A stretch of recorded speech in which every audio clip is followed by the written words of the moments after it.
In it is sadness, اس میں غم ہے، وچ ول ناٹ لیو، جو کہ ساری عمر نہیں جائے گا، except by happiness of knowing ہم، اللہ یہ کہ بندہ رب کو جان کر ہیپینس پالے۔ تو ہیپینس کا تعلق رب کو جاننے سے، یہ بہت بڑی بات ہے اگر آپ اس پہ غور کریں۔ اور اللہ کو جاننا کہاں سے ہے؟ قرآن مجید سے، نبی صلی اللہ علیہ وسلم کی حدیث سے، اللہ کے ایٹریبیوٹس ہیں آپ کے سامنے۔ توکل کی کوئی کتاب پڑھ لے بندہ تو ویسے ہی کتنی چھوٹی چھوٹی کتابیں، 20-25 پیجز کے آج کل کتابچے آئے ہوئے ہیں، کئی سورسز میں آپ کو بتاتا رہتا ہوں، kalamullah.com، islamhouse.net، مطلب اتنی زبردست سورسز ہیں جہاں PDF پڑھے ہوئے ہیں، اور دارالسلام وزٹ کریں، وہاں سے کتابیں دیکھ لیں، ایک کتاب آپ توکل پہ پڑھ لیں کہ توکل ہے کیا، تو انسان کے رونگٹے کھڑے ہو جاتے ہیں کہ کیا میں واقعی رب پہ توکل کر رہا ہوں۔ ڈسٹریس فرام ڈیفیکلٹیز، ابن تیمیہ کی کتاب ہے، لا الہ الا انت سبحانک انی کنت من الظالمین، پورا اس موضوع پہ انہوں نے لکھا ہے۔ یہاں تک اسکالرز کہتے ہیں، اتنی سخت بات کہتے ہیں کہ اگر ایک بندے کا یہ بلیف ہے کہ اس کا مسئلہ فلانا شخص حل کر سکتا ہے تو یہ شرک ہے۔ اس لیول کی باتیں علماء کرام نے کی ہیں کہ اس لیول پہ جا کر اس کا توکل ہٹ ہوا ہے۔ دیکھیں گائے والا قصہ سامنے لائیں، بنی اسرائیل والا، موسیٰ علیہ السلام نے کیا کہا؟ گائے ذبح کرو، بات ختم ہو گئی، اللہ کا حکم ہے گائے ذبح کرو۔ وہ کن چکروں میں لگ گئے، اچھا کیسی ہو، کلر کیا ہو، وہ پرفیکشنسٹ بن گئے کہ یار یہ تو اب حکم آیا تو پھر پتہ نہیں ہمیں کیا کرنا پڑے گا، اور وہ کچھ تنگ کرنے کی بھی ان کی نیت تھی۔ تو وہ جیسے جیسے سوال پوچھتے گئے، پرفیکشنسٹ بننے کی کوشش کی، اللہ نے مزید کہا کہ ٹھیک ہے پھر ایسے ہی ڈھونڈ کے لاؤ۔ وہ ٹائم بھی ویسٹ ہوا، اور اینڈ میں حل کس نے کرنا تھا؟ وہ گوشت کا جو ٹکڑا لگانا تھا وہ زندہ تو اللہ نہیں کرنا تھا نا، تو عام گائے سے بھی کر لیتے، تو مسئلہ حل کس نے کرنا تھا؟ اللہ نے۔ آپ کون سی گائے ڈھونڈنے نکل گئے؟ تو آپ کو ہدایت چاہیے تو مرکز کون ہے؟ اللہ۔ آپ کو مسئلہ حل کرانا ہے تو مرکز کون ہے؟ اللہ۔ بات سمجھے، مین پوائنٹ سمجھے، مین پوائنٹ یہ ہے کہ مسئلہ حل کرنے والی جو ذات ہے وہ اللہ ہے، پوائنٹ اس کہ آپ کس طرح اللہ کو اپروچ کر رہے ہیں اور کس نیت سے آ رہے ہیں، ٹھیک ہے؟ کسی پہ توکل کر لینا، کسی پہ یقین کر لینا کہ یہ میرا مسئلہ حل کر دے گا اور میرے مسئلے کی سلوشن جو ایسوسیٹیڈ ہے وہ اس سے ہے، یہ پھر شرک کی ایک فارم آ جاتی ہے، ٹھیک ہے؟ اور اللہ کو یہ ناپسند ہے کہ ہم کسی اور پہ ریلائی کر کے بیٹھ جائیں اور اللہ تعالیٰ سے مدد طلب نہ کریں۔ تو خیر وہ یہ کہتے ہیں کہ ان اٹ از سیڈنس، اس میں غم ہے جو تمہیں کبھی نہیں چھوڑے گا سوائے اس کے کہ تم اللہ کو جان کر ہیپینس حاصل کر لو، اینڈ ٹروتھفلنس ان ہز ڈیلنگز، اور بندہ اخلاص کے ساتھ اللہ کے ساتھ معاملات کرے، یعنی اللہ سے مخلص ہو جائے تو وہ خوشی پا جائے گا۔ اور اللہ سے ہی انسان مخلص نہیں ہے، نظریں چراتا ہے یا اللہ تعالیٰ کے پاس نہیں جاتا ہے، اللہ سے مدد طلب نہیں کرتا ہے، خلوص سے اپنے اعمال نہیں کرتا ہے اللہ کے لیے، تو پھر اس کے دل میں غم رہے گا ہی رہے گا، اور اس کا دل ہیوی ہوگا ہی ہوگا۔ ان اٹ از اینگزائٹی، اس میں تذبذب ہے، اینگزائٹی ہے، دیٹ از ناٹ میڈ ٹرانکویل، جس کو کبھی سکون نہیں ملے گا، اور اینگزائٹی کبھی ختم نہیں ہوگی، except by gathering for his sake, اللہ یہ کہ بندہ اس کے سیک کے لیے اللہ کے واسطے کام کرے، ساری ڈیلنگز چلائے، اینڈ فلینگ ٹو ہم فرام ہز پنشمنٹ، اور بندہ وہ اعمال نہ کرے جو اللہ کے غضب کو دعوت دینے والے، نافرمانی والے اعمال نہ کرے۔ انگزائٹی کی سب سے بڑی وجہ، جتنا میں بھی سمجھتا ہوں اور اپنے بڑوں سے بھی سنا ہے، وہ حقوق العباد میں کوتاہی ہے اور ہماری ڈیلنگز میں کوتاہی ہے۔ بہت سے لوگ کو انگزائٹی ہوتی ہے، وہ ان کو دیکھنا چاہیے کہ کہیں انہوں نے کسی سے زیادتی تو نہیں کی، کہیں وہ اپنے نوکر سے زیادتی تو نہیں کر رہے، کہیں وہ اپنے اگر جوائنٹ فیملی میں ہے وہاں کوئی زیادتی تو نہیں چل رہی ہے، کہیں انہوں نے کسی کے ساتھ برا سلوک تو نہیں کیا ہے۔ یہ انگزائٹی کی بہت بڑی وجہ ہے کہ جب تذبذب کا انسان شکار ہو جاتا ہے، اسے سوچنا چاہیے کہ میں اپنے رویوں کو درست کروں، کہیں مجھے اتنا غصہ تو نہیں آتا کہ میری زبان کی وجہ سے دوسرے تکلیف میں، تو وہ انگزائٹی تو آئے گی، سیدھی سی بات ہے۔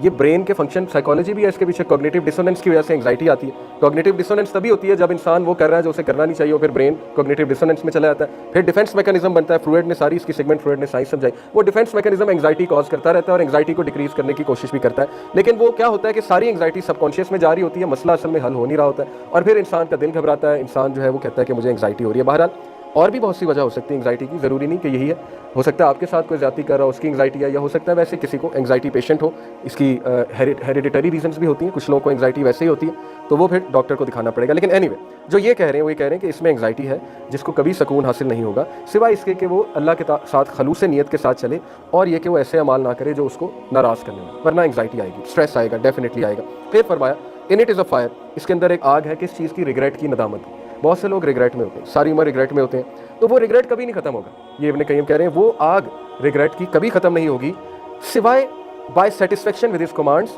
پروہیبیشنز اینڈ ڈکریز، سوائے اس کے کہ آپ چپ کر کے اللہ کے احکامات کو، اس کی حرام کردہ چیزوں کو اور اس کے فیصلوں کو قبول کر لیں۔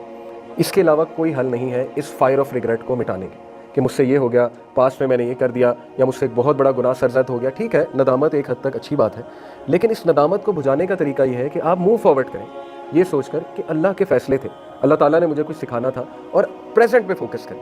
تو جو تقدیر سے خوش نہیں ہے، اللہ کے فیصلوں سے خوش نہیں ہے، اللہ کی ڈسٹریبیوشن سے خوش نہیں ہے، اس میں وہ آگ، وہ بھڑک ریگریٹ کی کبھی ختم نہیں ہوگی۔ تو اس کا طریقہ یہ ہے کہ بندہ اللہ سے ملاقاتیں کر کے سکون میں آ جائے اور رب کے آگے سجدہ ریز ہو جائے اور رب کی رضا کو قبول کر لے۔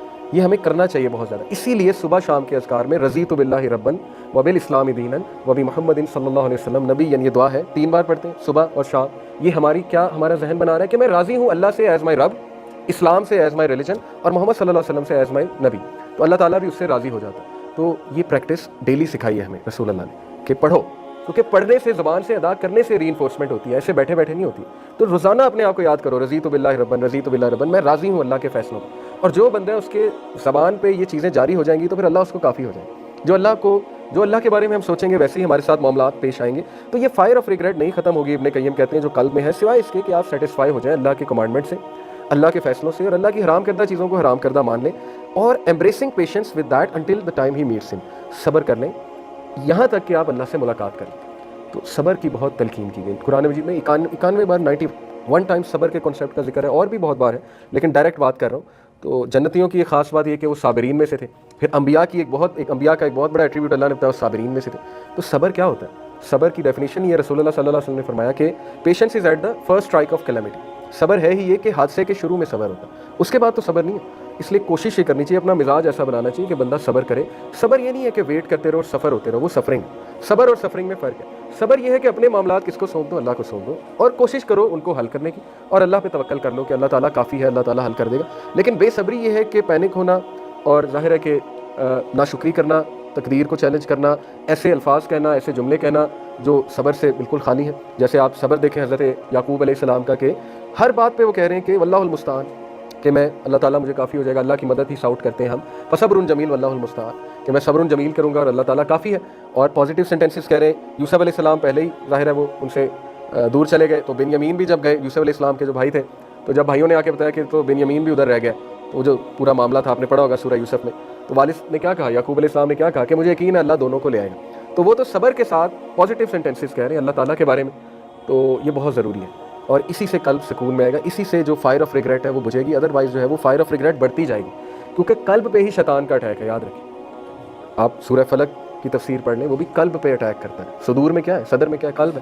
قلب پہ اس کا اٹیک ہے، اور وہ اٹیک نیگیٹیوٹی کا باعث ہے.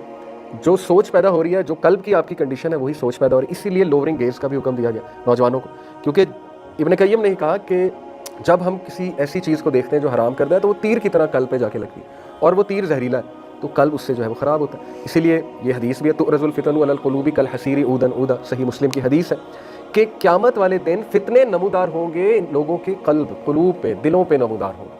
اور پھر اللہ کے نبی صلی اللہ علیہ وسلم نے کہا کہ جو بھی ان فتنوں کے حوالے اپنے آپ کو کر دے گا، کہ وہ قلب جو انفلوئنس ہو جائے گا ان فتنوں سے، وہ فتنے آپ کے سامنے ہیں.